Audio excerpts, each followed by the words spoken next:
Welcome to the Relationship Theory. My name is Isaiah. I'm here to offer you a hostage situation. It's a practice that I created for forgiveness. Just a way to imagine how to forgive somebody. Just give it a scenario. What is forgiveness for?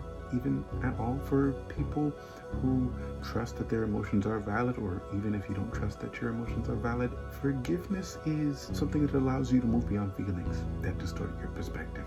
There are certain decisions and feelings that you allow yourself to feel and things that you allow yourself to see because you haven't forgiven people. In order for you to live your best life, you may want to forgive these people. Certain other things that you haven't confronted within yourself, this is also a very useful thing for. The second most important thing is forgiveness is really for yourself because the world doesn't mirror. With that being said, here's the hostage situation.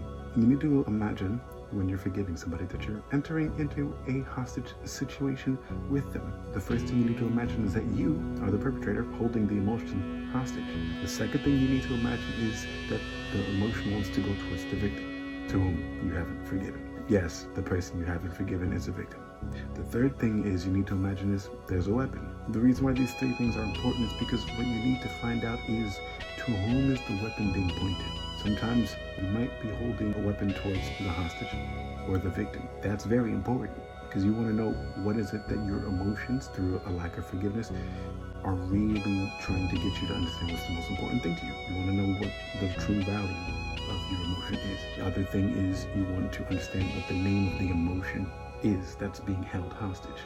The reason why this is important is because when you get deeper into the hostage situation, if you imagine pulling the trigger on the hostage, you need to imagine that the way you feel, the name of the emotion, is how you embody it and actually carry it out towards the victim. That gives you a way to imagine what would happen if you pull the trigger on the emotion. As a result, what happens to the victim. The last key to this is, because the aim of this entire game is to get out of the hostage situation with you as the perpetrator, away from your weapon, and also evacuate the premises, knowing that no harm will come for you if you release the emotion.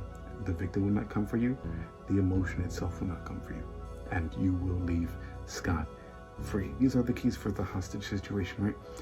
And the hostage situation is going to create a box for you to contain all of the feelings for the person and the scenario and the memory that you have that carry some weight within you, that have emotions that you still haven't resolved. With that in tow, go through this hostage situation practice, find out who the weapon is being pointed at, find out the name of the emotion, and find a way to release the weapon without pulling the trigger on the emotion or the victim.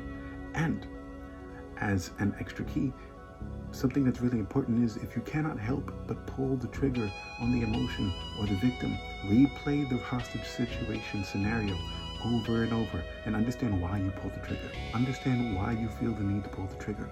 And don't worry, you haven't failed because you pulled the trigger on the victim or the emotion. All the situation does is inform you on how you feel towards the person that you feel.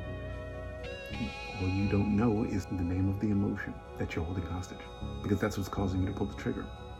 You and the hostage are one and the same, essentially. So what you want to do is release the hostage in order to save yourself. So that's this game. I hope you try it out and let me know how it works.